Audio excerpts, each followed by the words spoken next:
Hoy vamos a estudiar un tema que es relevante para estos tiempos. Me refiero al tema de la conversión. Entendiendo esto como el cambio de corazón que debemos experimentar. Y que no es otra cosa que el cambio de la mente, donde no se le da cabida a lo malo, sino solo a lo bueno. La conversión es aquel cambio donde decidimos seguir a Cristo y no al mundo.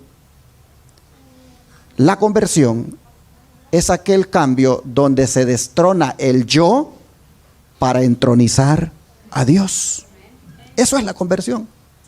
Es prácticamente, como dicen ya técnicamente los exégetas, es darse la media vuelta.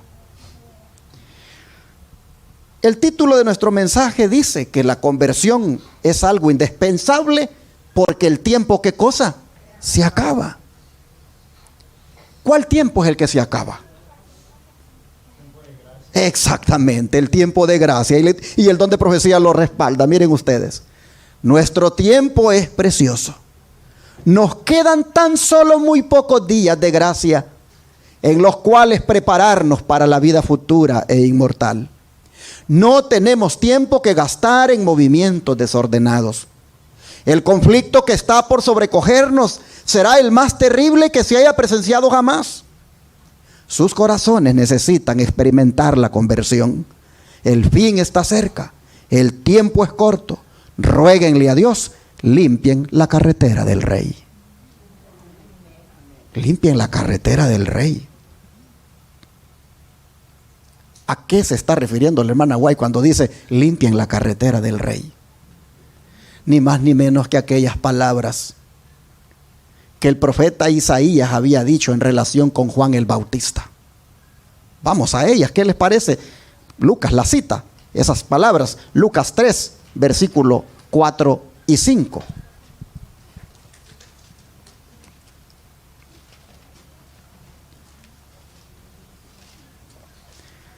Lucas 3, versículo 4 y 5.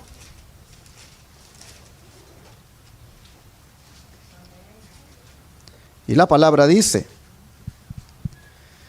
como está escrito en el libro de las palabras del profeta Isaías, que dice: voz del que clama en el desierto, preparad el camino del Señor, enderezad sus sendas.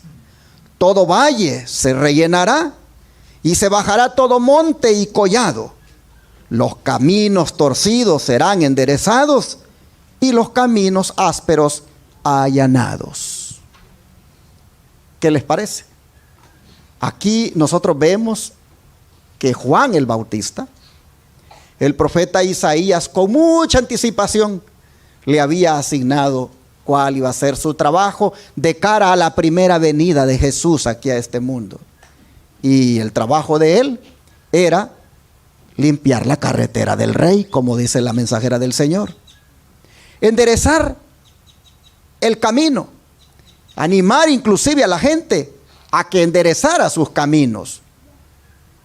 Vean ustedes cómo dice que todo valle debe de ser prácticamente, bueno, leámoslo nuevamente, para ser más específico, el 5. Todo valle se debe rellenar y se debe bajar todo monte y collado y los caminos torcidos ser enderezados. Hermanos y hermanas, ¿qué significa esto de que todo valle debía ser rellenado? Es que, hermanos y hermanas, este valle al cual se refiere la palabra es el valle de la vida. Y hay a veces en la vida ciertos bajones. Hay en la vida ciertos baches que necesitan ser rellenados. Esos baches solo pueden ser rellenados con la presencia de Dios. Y es importante que nosotros entendamos que todo valle bajo de nuestra vida efectivamente se rellene. Pero interesante que al mismo tiempo que se rellene cualquier valle bajo de nuestra vida, también dice que los montes y los collados se deben de bajar. Los montes y los collados no son otra cosa que el orgullo y la hipocresía, que deben ser bajados al plano de la verdadera humildad. De cara a la venida del Señor por primera vez, limpiar la carretera del Rey, como dice aquí la mensajera del Señor, no era otra cosa que desechar los obstáculos, eliminarlos, quitar la maleza, quitar las piedras. Hermanos y hermanas, aún dice, los caminos torcidos debían de ser allanados, porque el Rey de Reyes y Señor de Señores ya venía. Y uno puede decir, eso fue en los días de Juan. Oh, hermanos y hermanas, es que otra vez el Rey de Reyes y Señor de Señores está a las puertas. ¿Cuántos lo creen? Amén. Y ante esa gran noticia, toca, hermanos, otra vez enderezar los caminos. Toca otra vez, como dice allí, limpiar la carretera del Rey. Limpiar la carretera del Rey, del orgullo, de la hipocresía, de la avaricia, de la envidia. Oh, hermanos, del pecado. Para que ese Rey de Reyes y Señor de Señores encuentre la calle completamente libre para que pase. Hermanos y hermanas, nosotros vemos de que esto que estamos analizando, la sierva del Señor dice que es en el contexto de que nos quedan ¿cuántos días de gracia, hermanos? Nos quedan pocos días de gracia. Por eso, porque nos quedan pocos días de gracia, es que hay que limpiar la carretera del Rey. Es que necesitamos, hermanos, experimentar la conversión genuina. Es tan urgente y necesario hacerlo. Esto que hasta miren cómo el apóstol Pablo lo dice aquí en Primera de Corintios. Vamos para allá. Primera de Corintios 7, versículo 29 al 31.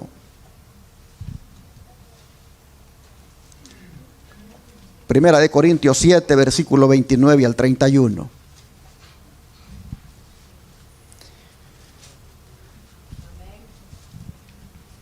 Y la escritura dice de la siguiente manera. Primera de Corintios 7, versículo 29 al 31. Pero esto digo, hermanos, que el tiempo es corto. Resta pues que los que tienen esposa sean como si no la tuvieran, y los que lloran como si no lloraran, y los que se alegran como si no se alegraran, y los que compran como si no poseyeran, y los que disfrutan de este mundo como si no lo disfrutaran, porque la apariencia de este mundo se pasa. Hermanos y hermanas, es tan corto el tiempo que dice el apóstol Pablo que la principal tarea de la vida es prepararse para un hogar en el reino de Dios. El tiempo en el cual puede hacerse esta preparación, si ustedes ven, es corto. Las escrituras siempre han presentado este tiempo de preparación como algo corto. Para nosotros que hemos estudiado doctrinas distintivas adventistas, como es, por ejemplo, la del juicio investigador y el fin del tiempo de gracia, sabemos, sentimos que eso está pronto a terminar. Sabemos que la terminación de eso se acerca aceleradamente. Y cuando concluya eso será demasiado tarde para alcanzar esa idoneidad para ir al cielo. De manera que el tiempo es ahora. Los cristianos debemos, hermanos y hermanas, miren lo que dice Pablo, debemos vivir de una manera que ni siquiera los vínculos familiares como el matrimonio nos deben atar. para hacer esa preparación. No debemos permitir que nada, ni aún las relaciones familiares como el matrimonio, interfieran en nuestra determinación de estar listos para el cielo. Claro, no debe entenderse este pasaje como que ya no voy a ser amable con la esposa, como que ya no le voy a dedicar tiempo, como que ya no voy a darle afecto. No está diciendo eso Pablo. Lo que él está diciendo es que aún eso, de cara a la preparación para la venida del Señor, aún eso debe pasar a segundo plano. Porque más importante es que estés preparado para la venida de Cristo. Incluso es más importante todavía tener una íntima comunión con el Señor que estar pues siempre dedicándole tiempo a la esposa. Bueno, yo conozco a alguien por ahí que dejó de ir a la iglesia porque la esposa le dijo estas palabras: como tú te vas los sábados para la iglesia, yo me voy con mis amigas para la disco. Así que tienes que elegir, o tu Dios y tu iglesia o yo. Y el pobre hermano dejó de ir a la iglesia, dejó de guardar el santo sábado, y hoy pone fotos en el Facebook que anda con la esposa en los moles, anda aquí, anda allá, y se tiró la vida mundana porque privó los deseos de la mujer, privó los deseos de la esposa. Pues Pablo dice: entiendan que el tiempo es corto, ya se va a acabar esto, y de cara a esta realidad, el que tiene esposa actúe como que no la tuviera, en el sentido de que ella no te impida prepararte para la venida del Señor, en el sentido de que ella no te impida tener esa comunión con el Señor, en el sentido de que ella no te impida incluso ir a la iglesia. Pero presenté el caso de la esposa, y lo mismo ocurre a veces con ciertas, el caso del esposo, y pasa a veces con la esposa, que a veces ella no hace lo que Dios pide porque tiene que agradarlo a Él. Mis hermanos, Pablo está diciendo: el tiempo es corto, y el que tiene esposa haga de caso que no la tiene, en el sentido ese de que no te quite la preparación seria para la venida de Cristo. Yo admiro esas esposas que, bueno, aquí tenemos unas, y yo le doy gloria a Dios por eso. Mi hermana ya, Laura Gutiérrez, mi hermanita, a ver, la hermana Melba, creo es. Sí, la hermanita allí, Nelda. Yo las admiro, estas hermanas, que sus esposos, ellos no son de la fe, pero ellas aquí están fieles el día sábado adorando a nuestro Dios. Y ellas dicen, no nos impiden, ellos no, más bien, dice la hermana Nelda, más bien él me dice: ya es tarde, no te vas a ir a la iglesia. Y ella da testimonio de eso. Entonces, pero eso que ellas hacen de venir, y aunque su esposo queda allá, ellas bien podrían decir: ay, qué pobrecito, se quedó, yo no quiero que se quede solo, me voy a quedar con él mejor.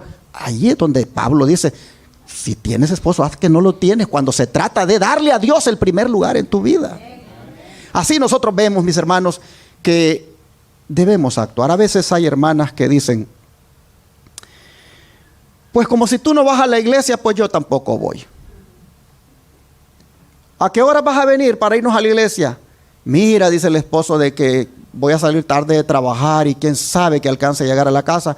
Ah, pues no voy, aquí me quedo.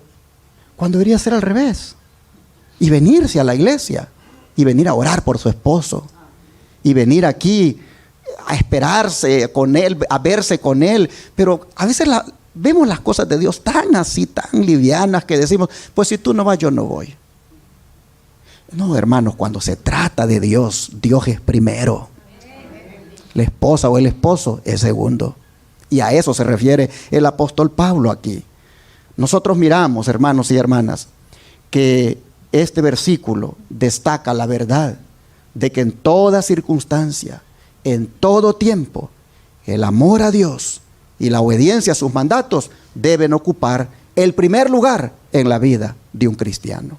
¿Por qué? Dice, porque el tiempo, dice Pablo, es corto y Cristo está a las puertas. Por eso es que cuando se hace el llamado a la conversión, El llamado es para el esposo, la esposa y los niños inclusive. Vean cómo lo dice el profeta Joel. Vamos para allá. Joel capítulo 2, versículo 12 y 13.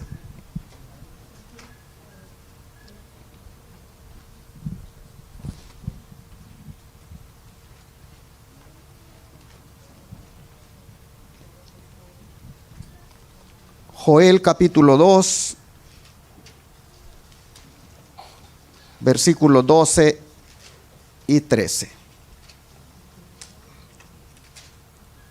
Dice la escritura de la siguiente manera: por eso pues ahora, dice Jehová, convertíos a mí con todo vuestro corazón, con ayuno y lloro y lamento.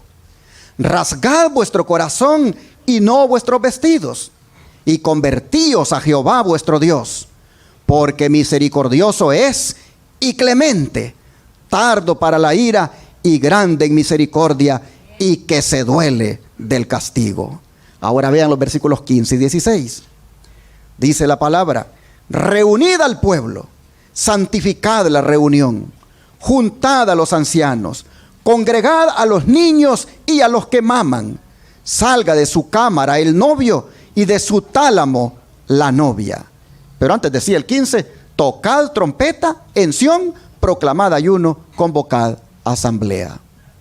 Nosotros vemos aquí, hermanos, que la conversión, porque antes leímos los versículos de que hay que convertirnos a Dios. Nosotros vemos que la conversión es para ¿cuántos en la familia? Para todos. No es asunto de que solo uno de los dos en la casa debe ser más consagrado. Los dos deben ser consagrados. Hay veces cuando se ve que la esposa es la que lucha, ella siempre está ahí apurando a los niños, corriendo, alistando la ropa y siempre pendiente de ir al templo, mientras que él, ahí te alcanzo. Y a veces la pobre se viene y él ni apareció.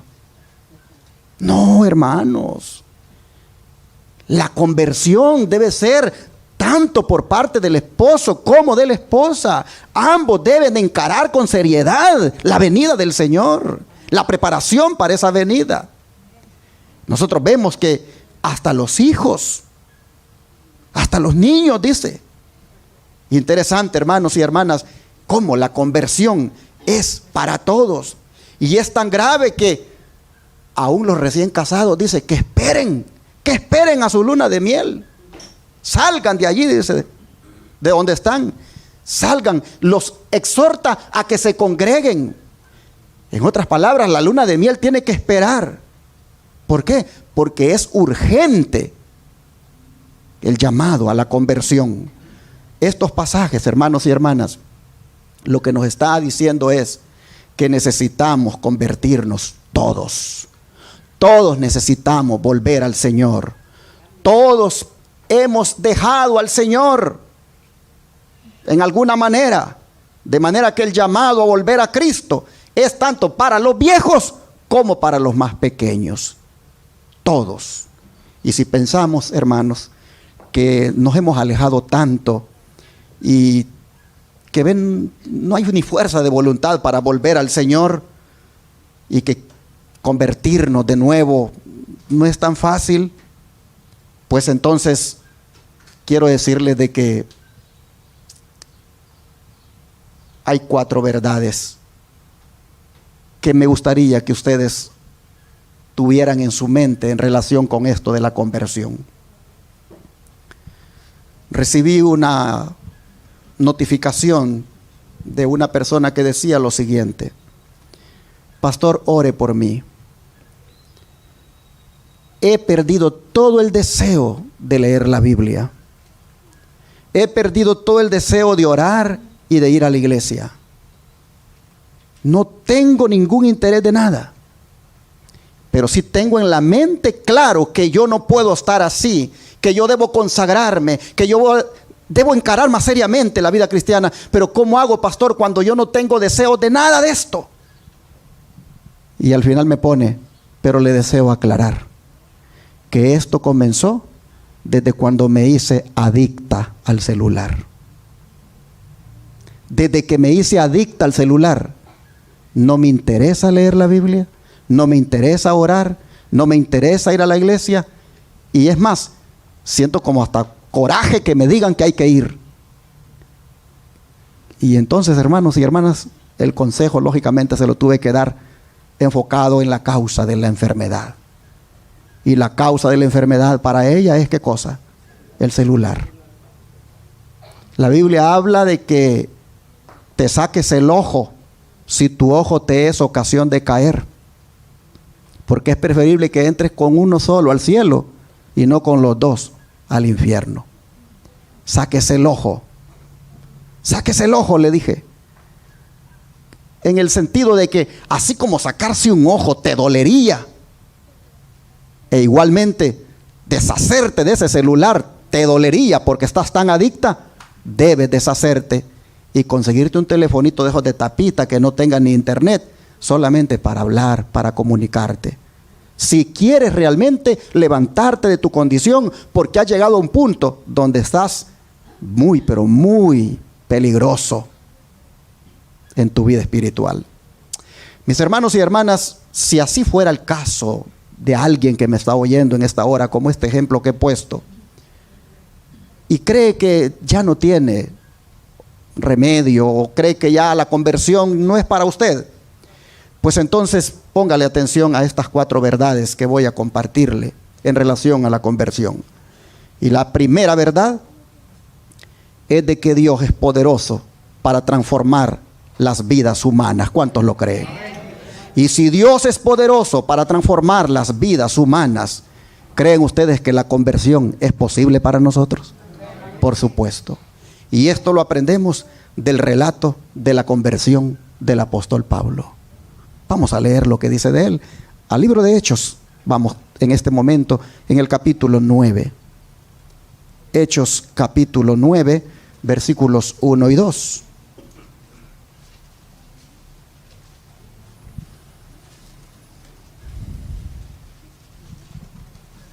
Y la escritura nos dice, Hechos 9, 1 y 2.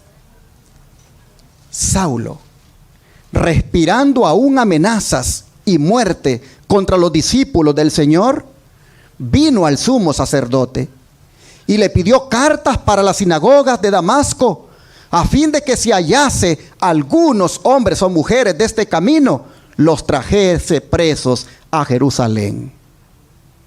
Interesante lo que describe estos versículos acerca de Pablo. Pero si ustedes van más abajo, 20 versículos más abajo, ustedes se van a encontrar con 3 versículos que sorprenden totalmente. Porque hablando del mismo Saulo, vean lo que dice, los versículos 20 al 22. Dice, enseguida predicaba a Cristo en las sinagogas, diciendo que éste era el Hijo de Dios. Y todos los que le oían estaban atónitos y decían, ¿no es este el que asolaba en Jerusalén a los que invocaban este nombre, y a eso vino acá para llevarlos presos ante los principales sacerdotes? Pero Saulo mucho más se esforzaba y confundía a los judíos que moraban en Damasco, demostrando que Jesús era el Cristo. ¿Qué les parece? En los versículos 1 y 2, Saulo es ¿quién? Saulo es el perseguidor de la iglesia y el enemigo de Cristo. Pero en estos versículos más adelante se habla del mismo hombre, diciendo que ya no es perseguidor de la iglesia ni enemigo de Cristo, sino que ahora es miembro de la iglesia y predicador de Cristo. Ahora, ¿cuánto tiempo pasó? ¿Cuántos días inclusive transcurrieron entre Hechos 9, 1 y 2 y Hechos 9, 20 al 22? ¿Cuántos días transcurrieron entre los primeros versículos que describen a Pablo como perseguidor y estos otros que hemos leído que lo describen como poderoso predicador? Interesante que cuando uno va leyendo el relato, uno encuentra que apenas 3 días pasaron. Solo 3 días fue lo que hubo de intervalo. Pues vean ustedes lo que dice el versículo número 7. Y los hombres que iban con Saulo se pararon atónitos, oyendo a la verdad la voz, mas sin ver a nadie. Pero ahora vean el versículo 18. Y al momento le cayeron de los ojos como escamas, y recibió al instante la vista, y levantándose fue bautizado. Oh, hermanos y hermanas, nosotros vemos que Pablo ya había sido transformado. En cuestión de un encuentro con el Señor y este otro, donde es bautizado, que nada más son 3 días cuando uno lee el relato, porque ustedes ven el verso 9, mire, dice, donde estuvo 3 días. Vamos a leer el 8. Entonces Saulo se levantó de tierra y abriendo los ojos no veía a nadie. Así que llevándole por la mano le metieron en Damasco, donde estuvo 3 días sin ver y no comió ni bebió. En cuestión de 3 días, hermanos y hermanas, el Señor transformó a este hombre en un perseguidor que era antes, a un predicador que fue después. Mire lo que dice el don de profecía. En ocasión de su conversión, Pablo se llenó de un vehemente deseo de ayudar a sus semejantes a contemplar a Jesús de Nazaret como el Hijo del Dios vivo, poderoso para transformar. Hechos de los Apóstoles, página 200. Jesús, dice, es poderoso para transformar. ¿Estamos de acuerdo, hermanos? Jesús es poderoso para transformar. Y si Jesús, hermanos, pudo transformar a este hombre que era un amargado y perseguidor de las buenas nuevas, si Jesús lo pudo transformar en el más completo heraldo de la verdad, yo les pregunto, ¿creen que también nos puede transformar a todos nosotros aquí? Sí, nos puede transformar. Él puede transformar a ese esposo malo, lo puede transformar en un esposo bueno. Él puede transformar a ese esposo borracho, violento e infiel. Dios lo puede transformar en un santo miembro de iglesia. Oh, mis hermanos, Dios puede transformar al hijo desobediente. Puede transformar a ese hijo ingrato a veces con los padres. Dios puede transformar, hermanos, a un hijo pecador hasta en un santo ministro del evangelio. Así que nosotros debemos de entender de que Dios es el que tiene el poder para transformar. El don de profecía dice, tan pronto como reconozcan que no hay nada en ustedes que sea justo, tan pronto como sientan horror por el pecado, estarán listos para caer sobre la roca. Entonces Cristo podrá recibirlos, moldearlos y transformarlos en vasos de honra. Al vivir conforme a la voluntad de Cristo, ustedes serán transformados a su semejanza, crecerán en Él, y al fin las perlinas puertas de la santa ciudad girarán en sus resplandecientes goznes y ustedes entrarán. Amén. Qué hermoso. Sermones Escogidos, tomo 1, página 289. Así nosotros vemos el poder que tiene Cristo para moldearnos, para transformarnos en vasos de honra. Oh, hermanos y hermanas, de manera que todos en esta hora debemos entender que cuando se trata de convertirnos al Señor, el Señor tiene poder para que eso ocurra con nosotros. Y la segunda verdad que quiero que aprendamos ahora de esta conversión de Pablo es, hermanos, que cuando nos convertimos, entonces nosotros venimos a formar parte del cuerpo de Cristo. Cuando nosotros nos convertimos, obtenemos ese gran privilegio de ser parte del cuerpo de Cristo, es decir, de su iglesia. Pues ustedes han leído, y se los pongo en la pantalla, que Saulo, respirando aún amenazas de muerte contra los discípulos del Señor, vino al sumo sacerdote y le pidió cartas para las sinagogas de Damasco, a fin de que si hallase algunos hombres o mujeres de este camino, los trajese presos a Jerusalén. Ustedes pueden ver, hermanos y hermanas, que camino aquí es sinónimo de cristianismo. Decir que Saulo estaba persiguiendo a los del camino, es decir, que estaba persiguiendo a los miembros de la iglesia. Pero nosotros leímos que en esa ocasión Pablo escuchó una voz que le decía: Saulo, Saulo, ¿por qué me persigues? En otras palabras, lo que le estaba diciendo es: al perseguir a la iglesia, estás persiguiéndome a mí, Pablo. Y allí entonces Pablo entendió, hermanos y hermanas, que la iglesia del Señor aquí en la tierra no está abandonada. Ahí Pablo entendió que los hijos de Dios no están solos aquí en este mundo. Pablo aprendió de que Cristo, a su debido tiempo, va a salir en defensa de sus hijos. Pablo aprendió que en su debido tiempo Jesús saldrá en defensa de su iglesia cuando ésta es atacada por Satanás y sus agentes. ¿Por qué razón, hermanos? Porque dice que el ángel de Jehová, ¿qué cosa? Acampa en derredor de los que le temen, ¿y qué? Y los defiende. Bueno, nosotros, hermanos y hermanas, podemos ver que también hay una visión en Apocalipsis donde dice que Jesús se pasea en medio de los candeleros. Vamos a leerla. Apocalipsis capítulo 2, versículo 1.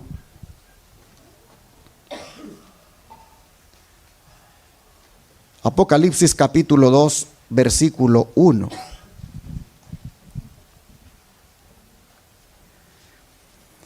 Dice: escribe al ángel de la iglesia en Éfeso, el que tiene las 7 estrellas en su diestra, el que anda en medio de los 7 candeleros de oro, dice esto. Y aquí nosotros vemos que este no es otro que Jesús, el que anda en medio de los 7 candeleros. Los candeleros son símbolo de su iglesia. Y el hecho de que Él camine en medio de los 7 candeleros, símbolo de su iglesia, nosotros debemos comprenderlo para que nos dé ánimo. El don de profecía, hablando de eso, dice: el cual anda en medio de los 7 candeleros de oro. Este pasaje, dice, demuestra la relación que sostiene Cristo con las iglesias. Anda en medio de las iglesias por toda la longitud y la anchura de la tierra. Las observa con intenso interés para ver si están en una condición espiritual que les permita hacer progresar su reino. Cristo está presente en toda asamblea de la iglesia. Conoce a todos los que están relacionados con su servicio y a aquellos cuyo corazón puede llenar de aceite santo para que lo impartan a otros. Son muy preciosos para Cristo los que realizan fielmente su obra en nuestro mundo y, representando en palabra y obra el carácter de Dios, cumplen el propósito del Señor para con ellos. Cristo se deleita en ellos como un hombre se deleita en un jardín bien cuidado y en la fragancia de las flores que ha plantado. En otras palabras, mis hermanos, el que Cristo se pasee en medio de los candeleros, lo único que dice es que Cristo está cuidando de su iglesia. En esta hora, mientras nosotros estamos congregados aquí, el Señor está con nosotros. Cristo, que se pasea en medio de las iglesias, dijo: estaré ahí con los hermanos en Houston el sábado. Ahí estaré para cuidarles y mi presencia para santificarles. Así nosotros vemos que es de bendición que sepamos esto, y por esa razón es que Pablo entendió en la segunda verdad que él se estaba metiendo con la iglesia de Cristo, con el cuerpo de Cristo, porque los cristianos le pertenecen a Cristo. Pero la tercera verdad que debemos aprender en relación con la conversión de Pablo es, mis hermanos, que cuando esta ocurre, el converso se convierte, como dice allí, en un misionero en el reino de Dios. Pues mire lo que dice el verso 15 de Hechos 9. Vamos para allá nuevamente. Hechos 9, versículo 15.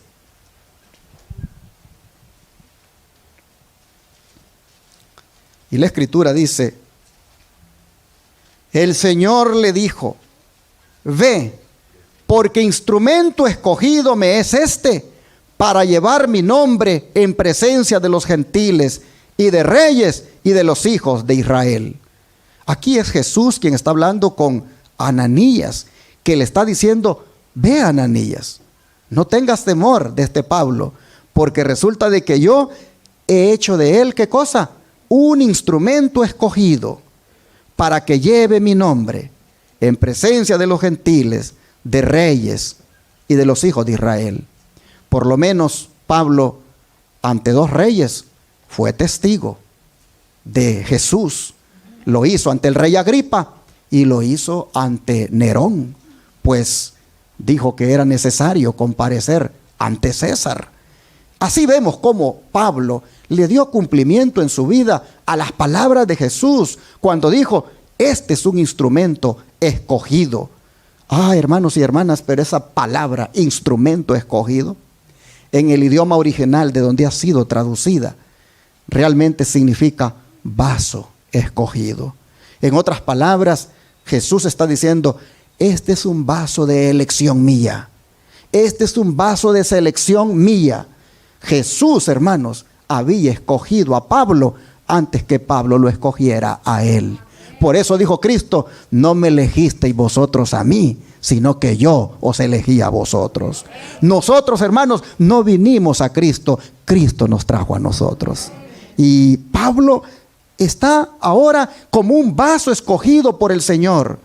Y saben que Pablo, me gusta su humildad, porque Pablo, aunque sabía que era un vaso, él no se jactaba de eso. Pues vean cómo él habla en 2 Corintios 4, verso 7. 2 Corintios 4, verso 7. Vean cómo aquí él se refiere a sí mismo. Dice: pero tenemos este tesoro en vasos ¿de qué? De barro, para que la excelencia del poder sea de Dios y no de nosotros. Aquí nosotros vemos, hermanos y hermanas, que Pablo se consideraba un vaso de barro, indigno de un gran tesoro. Es interesante que los vasos de barro eran vasijas hechas de arcilla cocida y que las ocupaban para guardar tesoros.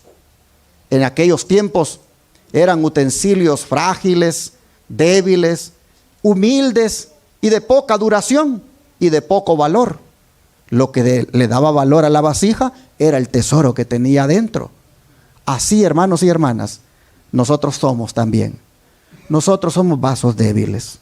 Nosotros somos vasos que podríamos decir no valemos mucho desde el punto de vista humano, pero hace que tengamos valor el gran tesoro de la verdad que el Señor ha depositado en nosotros. Prácticamente lo que Pablo está diciendo es: soy un vaso de barro, soy indigno, pero tengo un gran tesoro adentro. Y así, hermanos, cuando se trata de la verdad, nosotros también, por la gracia de Dios, hemos conseguido un gran tesoro. Porque la verdad que por la gracia de Dios hemos conocido es la verdad presente para este tiempo. Es la verdad de todas las verdades. Así vemos que Pablo tenía claro que lo que le daba valor era el tesoro que tenía dentro de él. Usted y yo, hermanos y hermanas, somos aquí cofres que contenemos una gran joya. Por ejemplo, la justicia de Cristo. Nosotros somos prácticamente, hermanos y hermanas, espiritualmente, podríamos decir, pobres, pero enriquecidos por lo que el Señor nos ha dado. Hemos venido a ser prácticamente personas que contenemos un gran tesoro. Pero ¿para qué es ese tesoro, hermanos? Oh, hermanos y hermanas, efectivamente, como dice mi hermana, para compartirlo. Pues el apóstol Pedro lo tenía bien claro. Vamos a leer acá su carta. 1 Pedro capítulo 2, versículo 9.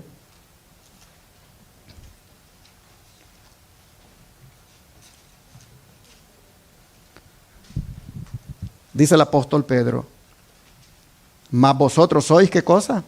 linaje escogido, real sacerdocio, nación santa, pueblo adquirido por Dios, para que anunciéis, ¿qué cosa, hermanos? Las virtudes de aquel que os llamó de las tinieblas a su luz admirable. Anunciar las virtudes de aquel que nos llamó de las tinieblas. En primer lugar, pongan atención, hermanos, a lo que dice la palabra. Somos pueblo adquirido por Dios. ¿Qué dice esto? ¿Que nosotros somos dueños de nosotros mismos? No. Somos pueblo adquirido por Dios. Somos la propiedad de Dios. No nos mandamos a nosotros mismos. Dios nos manda a nosotros. Él nos ha comprado. Y nos ha comprado no con oro ni con perlas, sino con su sangre preciosa. En ese sentido es que hemos sido un pueblo adquirido. Él nos ha comprado con su sangre, pero nos adquirió, miren ustedes, nos adquirió para que anunciáramos las virtudes de aquel que nos llamó. ¿Cuáles son las virtudes de aquel que nos llamó? Oh, hermanos y hermanas, no es otra cosa que su carácter. Dios nos compró a nosotros. Dios nos adquirió para que reflejáramos su carácter. Dios nos adquirió para que aquí en la tierra su virtud, que es su carácter santo, nosotros lo reflejáramos. El don de profecía, miren lo que dice. Cada verdadero discípulo nace en el reino de Dios como misionero. El que bebe del agua viva llega a ser una fuente de vida. El que recibe llega a ser, ¿qué cosa? Un dador. La gracia de Cristo en el alma es como un manantial en el desierto, cuyas aguas surgen para refrescar a todos y da a quienes están por perecer avidez de beber el agua de la vida. Deseo de toda la gente, página 166. Da a quienes están por perecer avidez de beber el agua viva. Noten ustedes, hermanos, ¿hemos bebido nosotros del agua viva, hermanos? Hemos bebido. Y por lo tanto, como hemos bebido del agua viva, nosotros ahora nos hemos convertido, dice, en una fuente de vida. Y nosotros, dice, debemos ahora, ¿qué cosa? Darle a beber a otros. Nosotros, dice, que hemos venido a convertirnos como en un manantial. Y todos los sedientos que hay en el mundo, oh hermanos y hermanas, el Señor nos adquirió para que les diéramos de beber. Es por eso que todo nace prácticamente en la iglesia, todo nace como un misionero cuando se trata de una persona que se bautiza. Todos nosotros, como discípulos del Señor, debemos de ser misioneros. Pablo lo primero que aprendió cuando fue convertido es que lo había el Señor convertido para que fuera, ¿qué cosa? Un instrumento escogido, para que fuera un misionero, y nosotros, el Señor no nos ha llamado para otra cosa más que para hacer esa obra. Por eso es importante que nosotros hagamos la obra misionera, que nosotros compartamos, que nosotros demos estudios bíblicos, que nosotros le demos a beber a otros el agua de vida que nosotros hemos bebido, que nosotros le demos a comer a otros el pan de vida que nosotros hemos comido. Para eso nos adquirió el Señor. Y sigue siendo el don de profecía. Sed fieles, soldados, para anunciar las virtudes de aquel que os ha llamado de las tinieblas a su luz admirable.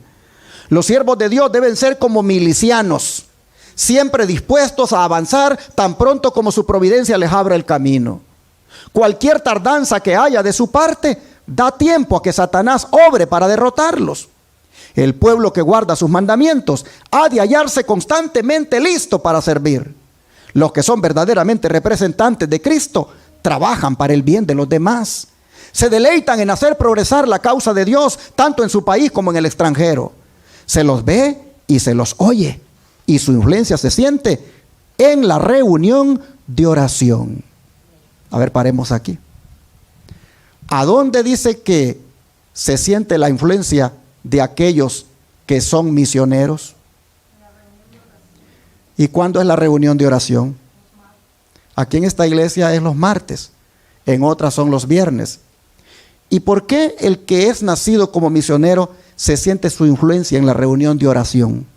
¿Por qué? Porque él viene a contar de su experiencia que ha tenido cuando ha andado testificando. Porque él viene en la reunión de oración a decir que compartió con un compañero de trabajo, que compartió tal vez con el vecino, que compartió también tal vez con alguna persona ahí en la parada del bus o no sé en qué lugar, en el supermercado.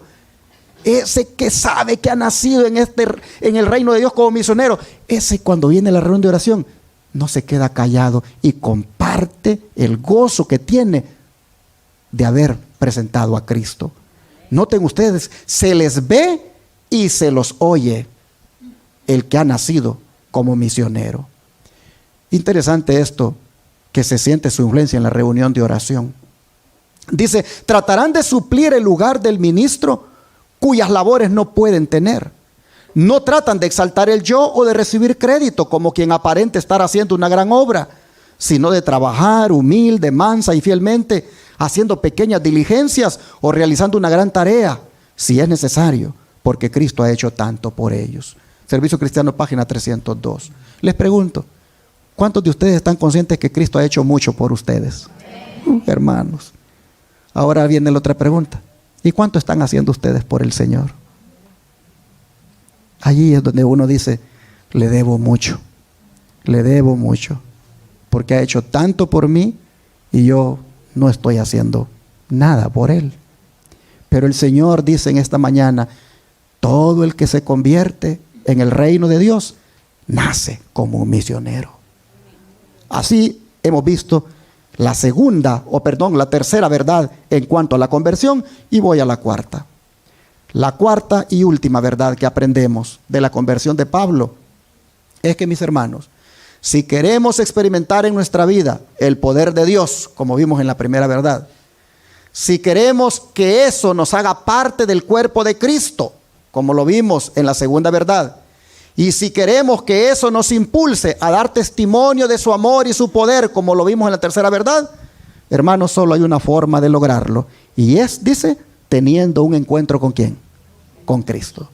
Esa es la cuarta verdad en cuanto a la conversión, que esta solo se obtiene por medio de un encuentro con Cristo. ¿Qué fue lo que convirtió a Pablo de ser un perseguidor a un predicador? El encuentro con su Señor. Así que, mis hermanos y hermanas, la esperanza de conversión para nosotros radica en un encuentro diario con Cristo. La esperanza de conversión radica en un encuentro continuo y definitivo con nuestro Señor Jesucristo. Debe haber un encuentro con el Señor. De manera que esta mañana, si nosotros estamos cansados de esa vida espiritual así mediocre, si nosotros estamos cansados de estarle, como dicen, pegándole solo parches a la vida espiritual, si nosotros, hermanos, queremos una vida totalmente nueva, si queremos de verdad que las cosas viejas con las que nacimos, adquirimos y que todavía nos acompañan, desaparezcan de nosotros, hermanos, solo va a ser posible si buscamos de todo corazón, diariamente, un encuentro con nuestro Señor. Oh, hermanos y hermanas, solo entonces se cumplirá aquella palabra que dice, de modo que el que está en Cristo, ¿qué cosa? Nueva criatura es. Ojalá que en esta mañana todos deseemos encontrarnos con Cristo estudiando la Biblia. Ojalá que nosotros, hermanos y hermanas, deseemos encontrarnos con Cristo orando más, viniendo a la iglesia, trabajando en la obra. Ojalá, mis hermanos, que solamente así podamos decir, soy una nueva criatura.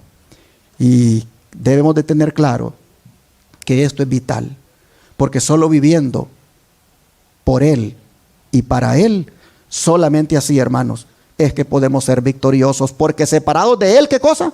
Nada podemos hacer. Mire cómo el don de profecía lo dice.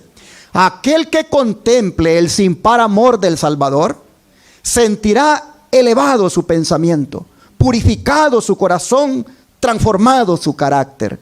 Saldrá para ser una luz para el mundo, para reflejar en cierto grado ese amor misterioso. Obreros Evangélicos, página 48. Miren ustedes, si nosotros queremos sentir nuestros pensamientos que se elevan a las cosas sagradas, si nosotros queremos, hermanos, que los pensamientos de nosotros estén siempre en las cosas de arriba, como dice Pablo en otra parte. Si queremos en nuestro ser, hermanos, sentir que nuestro corazón es purificado, si nosotros queremos sentir ese carácter transformado del que habla aquí, no se puede conseguir sin concentrarnos en contemplar al Señor, sin nosotros dedicar tiempo para encontrarnos con Él. Hermanos y hermanas, es necesario que experimentemos la conversión diaria a través de una relación diaria con el Señor.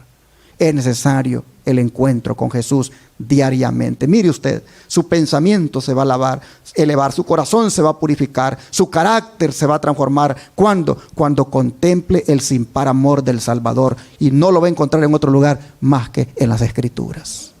Dice el don de profecía: hermanos y hermanas, le ruego a cada uno de ustedes que saquen el máximo provecho de esta reunión.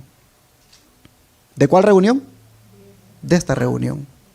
Si se han alejado, les ruego por amor a Cristo que regresen a Él. Conviértanse de nuevo. Ojalá que esas conversiones comiencen ¿cuándo? Hoy mismo. Que los padres confiesen a sus hijos en qué sentido han descuidado sus deberes. Que confiesen sus negligencias relacionadas a permitir que sus hijos sigan las modas y se mezclen con la sociedad mundana, tan solo porque desearon ser iguales al mundo. Es imposible que nos parezcamos a Cristo mientras somos mundanos. No podemos apartarnos completamente del mundo. Debemos permanecer en el mundo, pero deberíamos separarnos de sus prácticas malvadas, de sus ideas equivocadas, de su pecaminosidad. Deberíamos practicar la negación personal en todo, con el fin de recibir fuerzas mediante una fe viva en Cristo. Sermones Escogidos, tomo 2, página 253. Voy para atrás porque quiero destacar esta parte. Que los padres confiesen a sus hijos en qué sentido han descuidado sus deberes. Que confiesen sus negligencias relacionadas a permitir que sus hijos sigan las modas y se mezclen con la sociedad mundana, tan solo porque desearon ser iguales al mundo. ¿Qué está diciendo acá? Que si vamos a hablar de convertirnos en el hogar, los primeros que debemos convertirnos a Dios somos los padres. Y debemos hablar con nuestros hijos y decirles que nos equivocamos cuando les permitimos ciertos gustos solamente porque ellos querían ser igual al mundo. ¿Cuántas madres hay que se lamentan ahora de que sus hijos están en las pandillas? Pero ¿cuántas madres hay que cuando sus hijos ya tenían como sus 10 años, les pedían que le compraran de aquellos pantalones que ya bastan aquí por las nalgas? Y que fuera posible todos flojos y que los arrastraran. ¿Cuántas madres hay que para que el niño, porque el niño todo lo que quiere hay que dárselo, cuántas madres hay que le compraron esos pantalones? Y después ese niño cuando crece ya empieza con tatuajes y él anda con los que andan vestidos así y terminan en las pandillas.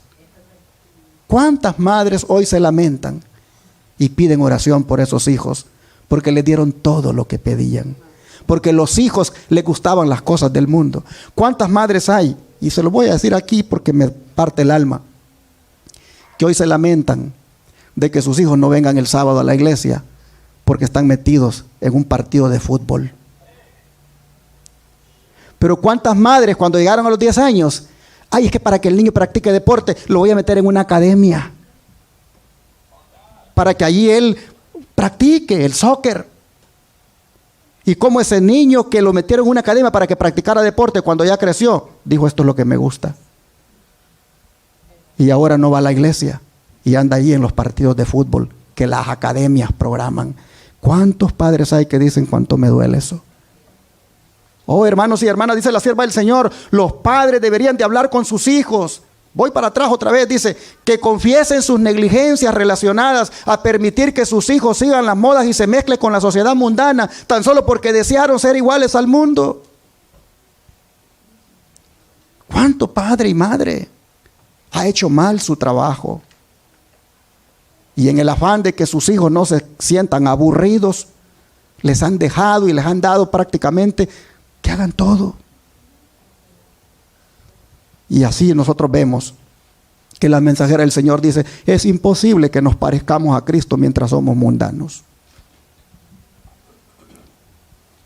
Debemos, hermanos y hermanas, volver todos a Dios, porque todos en alguna manera nos hemos alejado de Dios. Todos en alguna manera, como padres, como esposos, como esposas, como hijos, hemos hecho cosas que son mundanas. Y eso lo único que demuestra es que no estamos convertidos, no nos hemos convertido. Ahora nos toca, ¿qué cosa? Convertirnos, volver a Dios. Y como dice la mensajera del Señor, dice, hermanos y hermanas, les ruego a cada uno de ustedes que saquen el máximo provecho de esta reunión. Y que si se han alejado, les ruego que regresen. Les ruego, dice, por amor a Cristo, que regresen a Él, convirtiéndose de nuevo. Y ojalá, dice, que esas conversiones comiencen, ¿cuándo? Hoy mismo. Hoy, hermanos. Si tenemos que reconocer delante de un hijo que nos equivocamos con haberle permitido y haberle dado todo lo que quiso y por eso ahora lo tenemos afuera, reconozcámoslo, pidamos perdón a Dios. Y los que todavía tienen hijos pequeños aprendan a ser rígidos cuando se trata de las cosas del Señor. No sean flojos, hermanos. Vivimos en una época donde el padre y la madre es muy flojo y todo le permite.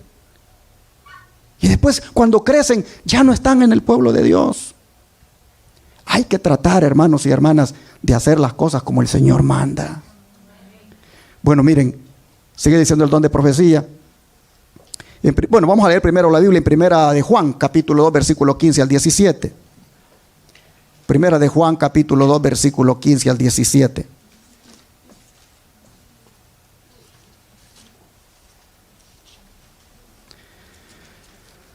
Dice la palabra de la siguiente manera, Primera de Juan, capítulo 2, versículo 15 al 17.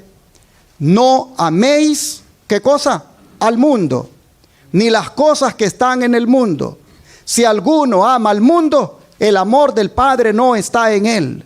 Porque todo lo que hay en el mundo, los deseos de la carne, los deseos de los ojos y la vanagloria y los ojos, los deseos de los ojos y la vanagloria de la vida no proviene del Padre, sino del mundo.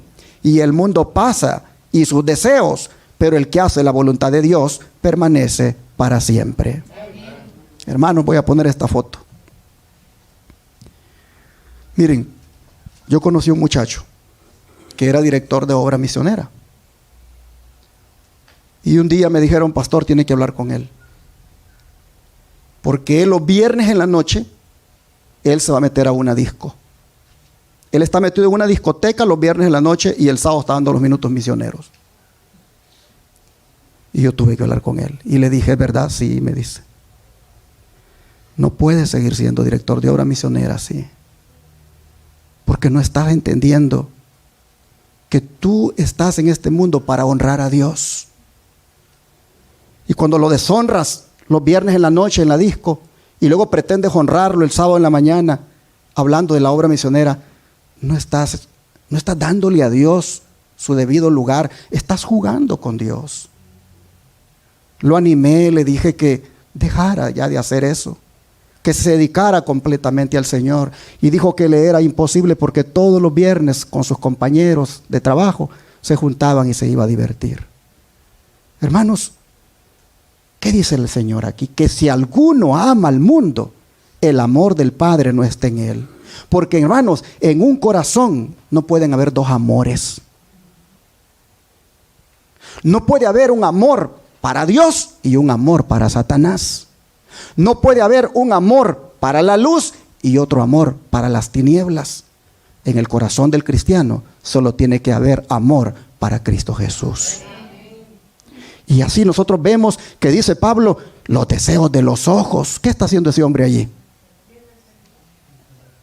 Ese hombre, hermanos, está en el celular.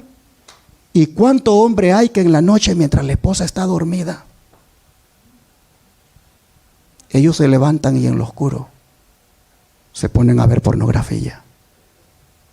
Los deseos de los ojos, mis hermanos, no son otra cosa que todo aquello que nos encanta mirar en las redes sociales y que son pecaminosas. Hermanos y hermanas, los deseos de los ojos tenemos que buscar nosotros, como dije en el sermón del sábado pasado, creo que fue, tenemos que buscar nosotros como Job, hacer un pacto con nuestros ojos. Job, dice la Escritura, que hizo un pacto con sus ojos. Y el pacto que él hizo fue no mirar a las mujeres con malicia. Nosotros tenemos que hacer un pacto con nuestros ojos, de no mirar el pecado, de no mirar, en el caso de los hombres, a las mujeres con malicia, y lo mismo en el caso de las mujeres a los hombres. Y mucho menos, hermanos, no sé si ya se los he mencionado, pero un hombre pobrecito, allá en Dallas, oyente de la radio, nunca ha llegado a nuestra iglesia, no lo conozco, pero me dice: ore por mi esposa, porque mi esposa está metida en la pornografía. Y cuando yo llego del trabajo, yo la encuentro en eso. Esto no es fácil, casi siempre son los hombres los que andan en esto, pero aquí es al revés. Ore por ella. Oh, hermanos, los deseos de los ojos está en todo lo que uno quiere ver y que no es bueno. ¿Cuántas cosas, hermanos y hermanas, nosotros a veces nos damos a la tarea de mirar y nos quedamos allí? Tenemos que entender que los deseos de los ojos son los deseos del mundo. Y no todo lo que el ojo desea es bueno. Por eso, como dijo el apóstol Pablo, el que piense estar firme, ¿qué cosa? Mire que no caiga. Esto es para nosotros. Hermanos y hermanas, para terminar, habiendo visto lo que es la conversión, que no es otra cosa que un cambio de vida, y que esto es indispensable, como dice allí, ahora que el tiempo se acaba, yo creo que para terminar es oportuno cerrar este mensaje con las palabras del apóstol Pedro, que se encuentran en Hechos 3:19. Leamos, por favor.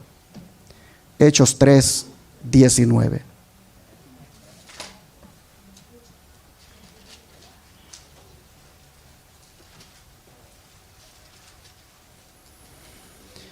Y la Escritura nos dice: así que arrepentíos y qué cosa, y convertíos, para que sean borrados vuestros pecados, para que vengan de la presencia del Señor, ¿qué cosa? Tiempos de refrigerio. ¿Cuál es el llamado final? A que nos arrepintamos y a qué? A que nos convirtamos. Arrepentirse es cambiar de opinión y convertirse es dar la media vuelta. Cuando se trata de la vida que llevamos, que es una vida de desobediencia, una vida de pecado, dice el apóstol: date la media vuelta, para que sean borrados tus pecados y vengan de la presencia del Señor tiempos de refrigerio. Siempre hemos entendido que los tiempos de refrigerio no son otra cosa que el derramamiento de la lluvia tardía. Cuando el Espíritu Santo se derrame sin medida, eso solo se dará con aquellos que se hayan arrepentido y se hayan convertido. De manera, mis hermanos, que siendo el tema de la conversión algo indispensable, hoy cuando el tiempo se acaba, vale la pena que, como dice el apóstol Pedro, todos aquí procedamos al arrepentimiento y nos convirtamos al Señor. Ya vimos toda la bendición que se obtiene al convertirnos. Oh, mis hermanos, no nos perdamos la bendición y que hoy nos convirtamos a Cristo. Quiero hacer una pregunta y que el Señor Jesús lo oiga. ¿Cuántos de ustedes desean convertirse a Cristo? ¿De verdad quieren? ¿Se lo pedimos al Señor de rodillas que nos ayude? Vamos entonces a orar.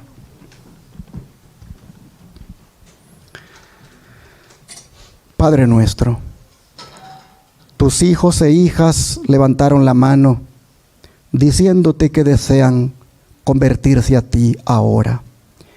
Sin duda, Padre, anhelan que esta palabra no vuelva a ti vacía y desean con todo su corazón que ese milagro de la conversión se opere en ellos ahora mismo.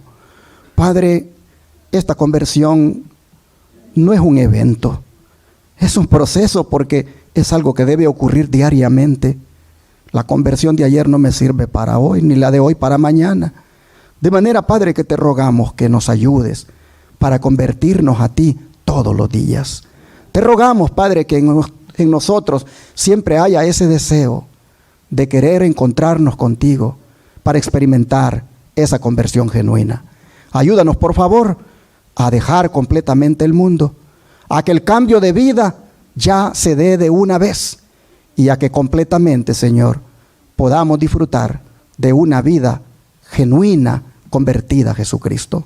Te rogamos por nuestros hijos, por nuestros nietos, por la esposa, por el esposo, para que ellos también puedan ver que de cara al finalizar el tiempo de gracia, es necesario convertirnos de corazón a ti. Rogamos esto en el nombre de Jesús. Amén. Y ahora, Padre, te rogamos que bendigas los alimentos que vamos a ingerir, pidiéndote, Señor, que también tengan tu bendición y caigan bien en nuestro cuerpo, pero al mismo tiempo pidiéndote que aquellos que no lo tienen, tú se los des también. Gracias, Padre, en el nombre de Jesús. Amén.